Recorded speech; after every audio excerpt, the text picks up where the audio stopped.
রজব মাসে আমার নবী রহমতের নবীর মেরাজ, যেই মেরাজের ঐতিহাসিক সফরে আল্লাহ পাক তার বন্ধুরে নিজের হাতেই 5 ওয়াক্ত নামাজ দিয়া দিছেন। সবগুলি ইবাদত কখনো আল্লাহ জিব্রাইল মারফতে দেয়, কিন্তু নামাজ নামক ইবাদত আর হুকুমটা আল্লাহ পাক জিব্রাইল মারফতে দেয় নাই, আল্লাহ নিজের হাতে বন্ধুরে দিয়া দিছে। মায়ার নবী দয়ার নবী মেরাজে গেলেন, উম্মে হানির ঘরে নবী শায়িত। আল্লাহ নবীকে জিব্রাইল বুরাকের পিঠে সওয়ার করায়া নবীকে রওনা দিয়ে দিলেন। কোথায় গেলেন? মসজিদে আকসায় গেলেন, বাইতুল মুকদ্দাসে গেলেন। ফিলিস্তিনে যেই মসজিদ বর্তমানে ইহুদিদের দখলে, এই মসজিদে আমার আপনার নবীকে বাইতুল্লাহ থেকে সফর করালেন। হাজার হাজার মাইল দূর বুরাকের পিঠে সওয়ার করায়া। কি সেই বুরাক? মানুষের দৃষ্টি যত দূর যায়, বুরাকের একটা কদম তত দূর যায়। শৌকের সাওয়া যত দূর যায়, বুরাকের একটা কদম তত দূর যায়। এই বুরাকের পিঠে সওয়ার করায় আমার নবীকে জিব্রাইল আমিন বাইতুল মুকদ্দাসে জমা করলেন, হাজির করলেন। ওইদিকে আল্লাহ পাক আদম নবী থেকে নিয়ে ঈসা নবী পর্যন্ত সকল নবী 1.25 লক্ষ নবীকে আল্লাহ বাইতুল মুকদ্দাসে আগেই জমা করে রাখছেন। আর বলেছেন, ও আদম অপেক্ষা করো, সুস্বাগতম জানানোর জন্য অপেক্ষা করো, প্রধান অতিথি আসতেছে। কে সেই প্রধান অতিথি? আল্লাহ বলে, আমার বন্ধু মুহাম্মদুর রাসূলুল্লাহ, যারে পাঠাইছি দুনিয়াতে সবার পরে, কিন্তু প্রধান অতিথি বানাইছি আমি আল্লাহ তারে। আরেকটু জোরে আওয়াজ দিয়া, আর জোরে আওয়াজ দিয়া। উলফত মে তেরি ওয়াইসি নে দন্দান কতুরা, আবু বকর উমর নকশে কদম তেরা ন ছোরা, আয়ো শাক নবী ওয়াকে আসরারে মদিনা, সুলতান কা সুলতান है सुल्तान मदीना, सरकार का सरकार है सरकार मदीना, गुलजार का गुलजार है गुलजार मदीना। मुसलमाনের আওয়াজে বলো আল্লাহু আকবার। নবীজিকে নিয়ে হাজির হলেন মসজিদে আকসায়, নবীকে নিয়ে হাজির হলেন। আদম নবীর সাথে পরিচয় পর্ব হলো, ইব্রাহিম নবীর সাথে পরিচয় হলো, নূহ নবীর সাথে আমার আপনার নবীর পরিচয় হলো। সবাই নবীকে সুস্বাগতম জানাইতেছেন, আহলান সাহলা জানাইতেছেন। এইবার নবীকে নিয়ে জিব্রাইল আমিন রওনা দিলেন। আল্লাহ পাক কই, জিব্রাইল আজান দাও, আজান দাও। আজকে মসজিদে আকসায় 2 রাকাত নামাজ হবে। আজান আজান আজান দাও। জিব্রাইল আজান দেওয়া শুরু করলেন। আল্লাহু আকবার, আল্লাহু আকবার, আশহাদু আল্লা ইলাহা ইল্লাল্লাহ, আশহাদু আন্না বলে জিব্রাইল থেমে গেলেন। আল্লাহ কই, জিব্রাইল থামছো কেন? জিব্রাইল কইন, ও মালিক, কোন নবীর নাম নিব? সব নবী তো এই জায়গায় হাজির, আজানের ভিতরে কোন নবীর নাম নিমু? আল্লাহ পাক কই, জিব্রাইল কি প্রশ্নটা করছো তুমি? সব নবীর আমি আল্লাহ জমা করছি, প্রধান অতিথি বানাইছি আমার বন্ধুরে। আজকে ইমামতি করবে আমার বন্ধু, আর তুমি আজানে কার নাম নিবা এটা প্রশ্ন করছো। দেরি করবা না, দেরি করবা না, তাড়াতাড়ি আমার বন্ধু মুহাম্মদুর রাসূলুল্লাহর নাম বলে দাও। আজানের ভিতরে আমার আপনার নবীর নাম উচ্চারণ হলো। এইবার আল্লাহ পাক রব্বুল আলামিন কই, জিব্রাইল সকল নবীরে যায় বলো মসজিদে যেন কাতার বন্দী হয়ে দাঁড়িয়ে যায়। এইবার মসজিদের ভিতরে 2 রাকাত নামাজ আদায় হবে। জিব্রাইল সামনের কাতারে, আদম নবীও সামনের কাতারে, নূহ নবীও সামনের কাতারে, দাউদ নবীও সামনের কাতারে, ইব্রাহিম নবীও সামনের কাতারে, জলিল কদর সব পয়গম্বর সামনের কাতারে দাঁড়ায় আছেন। এইবার আল্লাহর নবী বলেন, আমি দেখতেছি জিব্রাইল ইকামত দেওয়া শুরু করে দিছেন, অথচ ইমাম কে হবে কেউ জানে না। নামাজের ইকামত শুরু হয়ে গেল, ইমাম কে হবে কেউ জানে না, কেউ জানে না। নবীজি বলতেছেন আমি মনে মনে ভাবতেছিলাম মনে হয় জিব্রাইল নিজেই আজকে ইমামতি করব। কিন্তু একামত শেষ হলে পরে নবী বলতেছেন ভাই জিব্রাইল একামত তো শেষ করে দিয়েছো, কিন্তু ইমাম সাহেব কই, ইমামতি করব কে? সাথে সাথে জিব্রাইল আমার আপনার নবীর হাত মুবারক আস্তে করে ধরে মুচকি হাসি দিয়া কয় নবী গো, আজকে এত বড় জামাতের ইমামতি আল্লাহ আপনাকে দান করেছে। আল্লাহ, সকল নবীর ইমাম হলেন আমার আপনার নবী, ঠিক কিনা জোরে বলেন, আরো জোরে। এই ইমামুল আম্বিয়া তুম पर सलाम, ऐ हमारे दिल रुबा तुम पर सलाम, दिल सदा कहता रहा तुम पर सलाम, ऐ हबीबे किबरिया तुम पर सलाम, मस्जिद अक़सा में जुमला अंबिया, मस्जिद अक़सा में जुमला अंबिया, मुक़्तदी थे और भी है तुम मुक़्तदा, मुक़्तदी थे और भी है तुम मुक़्तदा, ऐ हबीबे किबरिया तुम पर सलाम, दिल सदा कहता रहा तुम पर सलाम। मुसलमाনের আওয়াজে কও আল্লাহু আকবার। সপ্ত আকাশ পাড়ি দিয়ে আল্লাহর কাছে হাজির। সিদরাতুল মুনতাহায় জিব্রাইল থেমে গেলেন, নবী গো আমি আর যেতে পারবো না, এর উপরে আমার যাওয়ার কোনো অধিকার নেই, কোনো অনুমতি নেই। রফরফের উপরে বসে আল্লাহ পাকের কাছাকাছি নবীকে নিয়ে হাজির করলেন। এইবার আল্লাহ পাক কয় বন্ধু, ও বন্ধু তুমি খুশি নি? নবী কয় মালিক খুশি তো হব, কিন্তু আমার উম্মত মেরাজ কেমনে করব? আমি তো মেরাজ করেছি, কিন্তু আমার উম্মতের মেরাজ কেমনে হইব? আল্লাহ কয় নেও 50 ওয়াক্ত নামাজ দিলাম, এই 50 ওয়াক্ত নামাজ উম্মত আদায় করবে আর নামাজে আমার লগে মেরাজ করবে। আসসালাতু মেরাজুল মুমিনিন, মুসাল্লি ইউনাজি রাব্বা। নবী বলেছেন মুসল্লি নামাজে আল্লাহর সাথে কথা কয়। নামাজি নামাজে কার লগে কথা কয়? জোরে বলো কার লগে কথা কয়? যখনই কয় নামাজি আলহামদু, আল্লাহ পাক কয় লিমানিল হামদ, কার প্রশংসা তুমি করো? আল্লাহ নিজের পরিচয় দেয় না, আল্লাহ নিজের পরিচয় না দিয়া কয়। নামাজি যখনই নামাজে দাঁড়ায়া কয় আলহামদু, লিল্লাহ কইতে পারে না। লিল্লাহ কওয়ার আগে আল্লাহ কয় রাখ রাখ, আলহামদু যে কইছে সমস্ত প্রশংসা লিমানিল হাম, কার প্রশংসা করতেছ?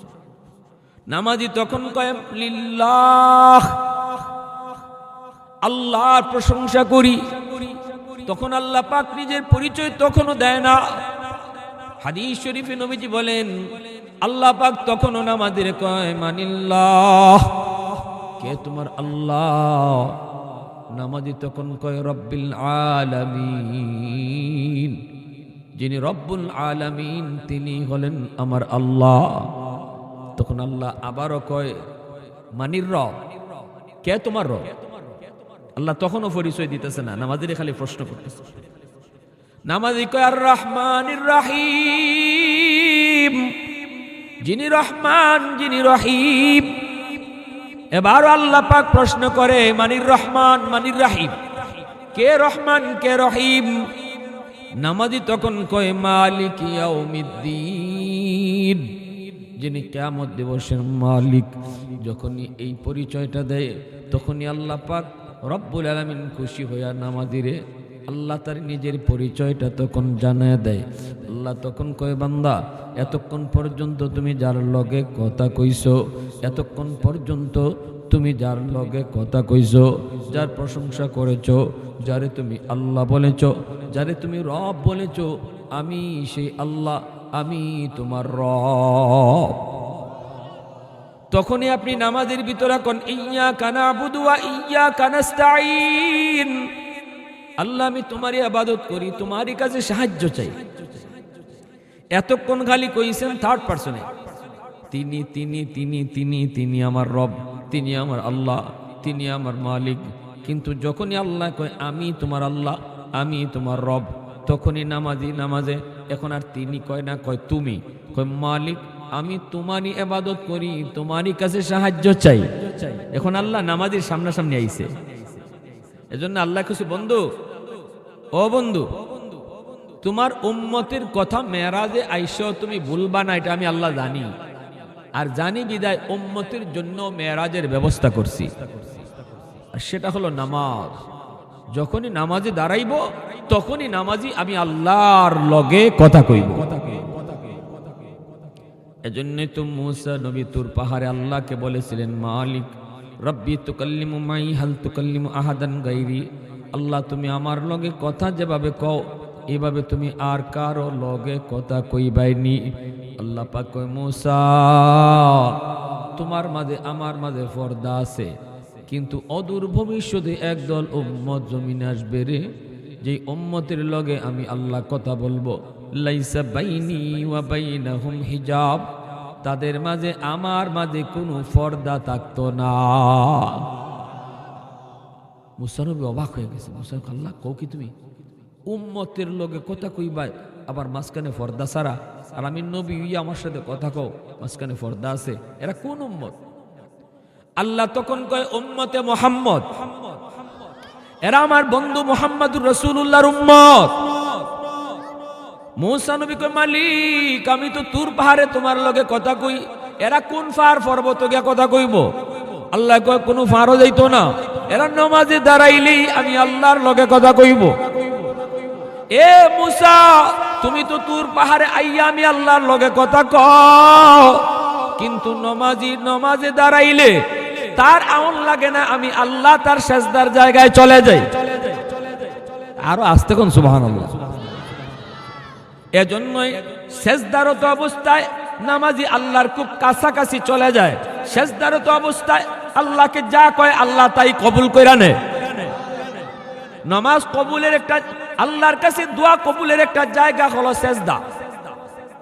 দোয়া কবুলের একটা জায়গা হলো, সময় হলো সেজদা। সেজদারত অবস্থায় নামাজি আল্লাহর একদম কাছাকাছি মনে হয়। নামাজি সেজদারত অবস্থায় আল্লাহর সাথে কানাকানি করে। সুবহানাল্লাহ। জন্য আমার ভাইরা, মুসা নবী কইছিল, আল্লাহ ও আল্লাহ এই উম্মত আমারে দেলাও। আল্লাহ মুসা এরা আমার বন্ধুর উম্মত। তখন মুসা নবী আল্লাহ তাইলে আমি আমার নবুয়তি লাগতো না, আমারে ওই নবীর তোমার বন্ধুর উম্মত বানাই দিল। আমি নবী হইয়া তোমার লগে কথা কই, পর্দা আছে পর্দা, আর উম্মত কথা কইব পর্দা ছাড়া, আমার নবুয়তি লাগে না, ওই নবীর উম্মত বানাই দিল। আল্লাহ এখন মুসা ইডাও ওইতো না, তুমি আগে আইছো, তুমি বেশি আগে আইছো। সুবহানাল্লাহ। বনী ইসরাইলে একজন নবী ছিলেন পয়গম্বর দানিয়াল, বহুত বড় পয়গম্বর। সব নবীরাই তো আমার আপনার নবীর উম্মত আর আবদার করছেন, কিন্তু আল্লাহ কারো আবদার কবুল করছে না। কিন্তু দানিয়াল পয়গম্বর আল বিদায়া ওয়ান নিহায়া কিতাবের ভিতরে লিখছেন, ইনি কয় আল্লাহ আমি তোমার কাছে একটা আবদার করবো, এটা তুমি কবুল না করে পারতাই না। আল্লাহ এখন কি আবদার?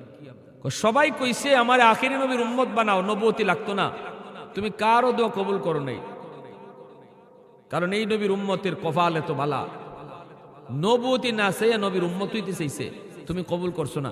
আমি তোমার কাছে একটা আবদার করি, এটা তুমি কবুল করোই লাগবো। আল্লাহ কয় কও দেখি কোনটা? আল্লাহ আমারে ওই নবীর উম্মত বানাইও না, কারণ আমি এই দোয়া করতাম না। আমি যদি ওই নবীর উম্মত বানাও তাহলে তুমি এটা কবুল করবাই না, আগের নবীদের মতোই আমারও তুমি উড়াই দিবাই, কইবাই না আগে আইসো।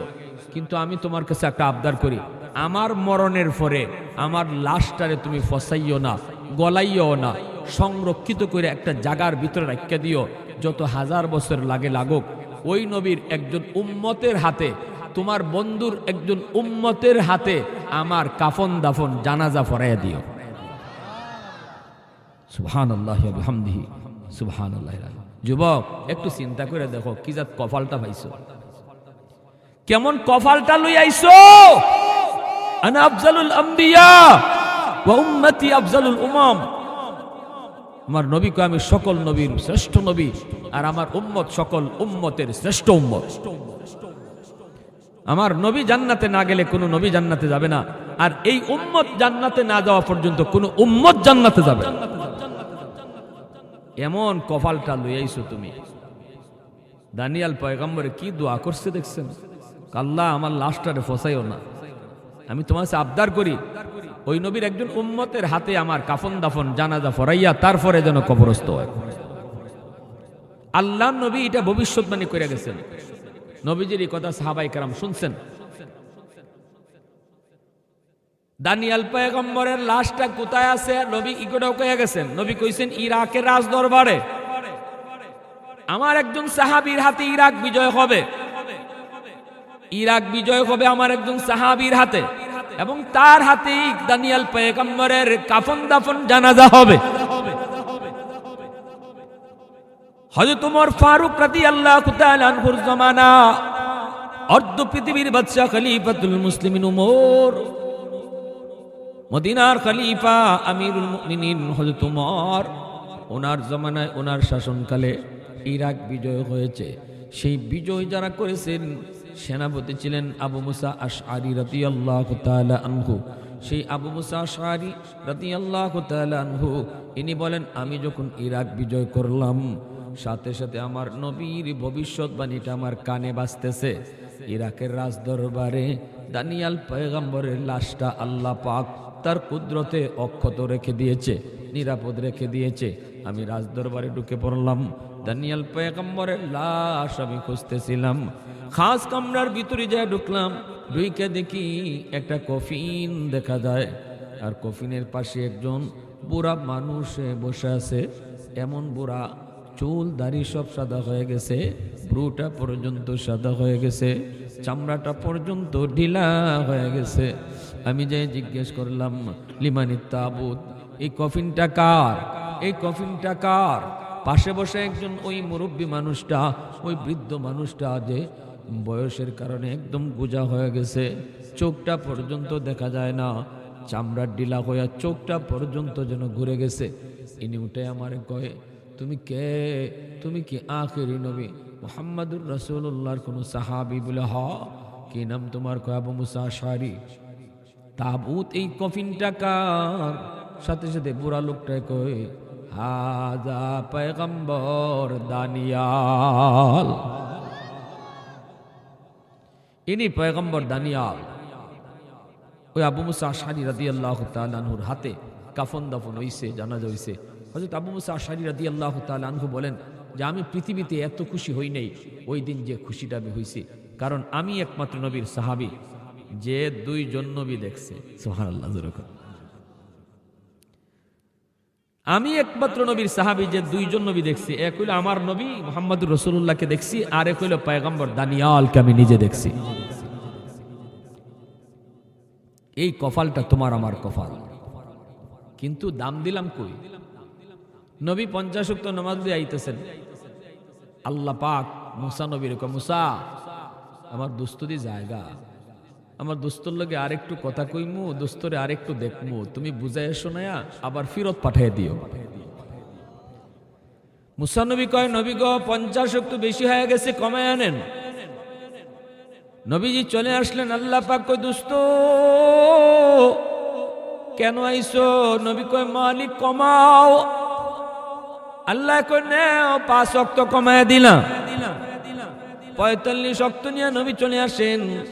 এবার আল্লাহ পাক মুসা নবীরে কয় মুসা আমার দোস্ত তো জায়গা, দোস্তরে যত দেখি ততই দেখতে মন চায়, দোস্তরে যত কথা কই ততই খালি কথা কইতে মন চায়, আমার মন ভরছে না রে মুসা, আমার দোস্তরে আবার তুমি ফিরত পাঠায় দিও।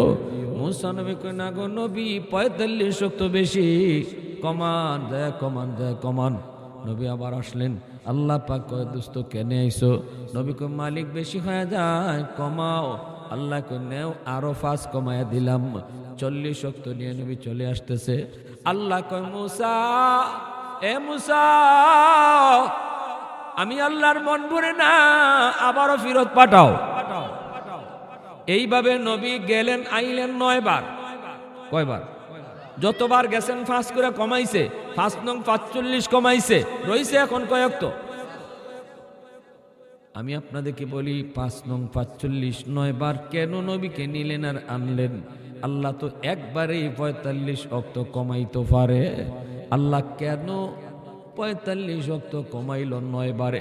এর একটাই কারণ, নামাজ কমায়া কমায়া দেওয়ার উসিলায় আল্লাহ পাক তার দোস্তরে বারবার দেখতো, বারবার কথা কইতো। একটা উসিলায় বারবার দেখতো আর বারবার কথা কইতো। কুল কায়নাত আল্লাহর পাগল, আল্লাহর আশিক, আর আল্লাহ নিজে আমার আপনার নবীর আশিক। তখন 5 ওয়াক্ত লিয়া যখন জায়গা, তখন আল্লাহ মুসা নবী রকম মুসা ঠিক বুঝাই শুনে আবার নি ফিরত পাঠাইতাম। মুসা নবী কোন নবী গো 5 ওয়াক্ত বেশি এই জায়গা, এটাও পারতো না, আমার উম্মত 2 ওয়াক্ত পারে নেই, কমায় আনেন। নবী কয় ভাই মুসা আমার দ্বারা মাফ চাই ভাই, আমি আর যাইতাম না, শরম করে। কেন? যতবার গেছি অতবারই আল্লাহ 5 করে কমাইছে, এখন রইছি আমার 5। এই 5 লিয়েও যদি যাই গিয়া কয় আল্লাহ কমাও, দেখুন আল্লাহ যদি আগের মতোই 5 করে কমাইলা, আমার তাকে নি কুদ্দা আমি খালি বাসু নিয়ে যাই না ভাই, আমি আর যাই না। মুসা নবী কয় জান গো নবী, আমি নিজের থেকে কইছি না, হেড অফিস থেকে নিউজ আইছে। তবে আমি আপনার বুদ্ধি শিখাই দিই, এবার যখন যাবেন গেলে পরে আল্লাহ জিগাইব দোস্ত কেন আইছো? আপনি কইবেন মালিক 9 বার আইছি, আমি কইছি কেন আইছি। এখন আমি কইতাম না কেন আইছি, তুমি কও আমি কেন আইছি। কারণ আল্লাহ অন্তরের খবর জানে, ঠিক না? আল্লাহ পাক কয় দোস্ত কেন আইছো? নবী কয় আমি কইতাম না, আপনি কোন কেন আইছি। তখন আল্লাহ পাক কুদরতি মুস্কি হাসি দিয়ে কয় দোস্ত 5 ওয়াক্ত উম্মতের জন্য তেমন কষ্ট হবে না, যাও দোস্ত যাও, 5 ওয়াক্ত লিয়ে তুমি যাও।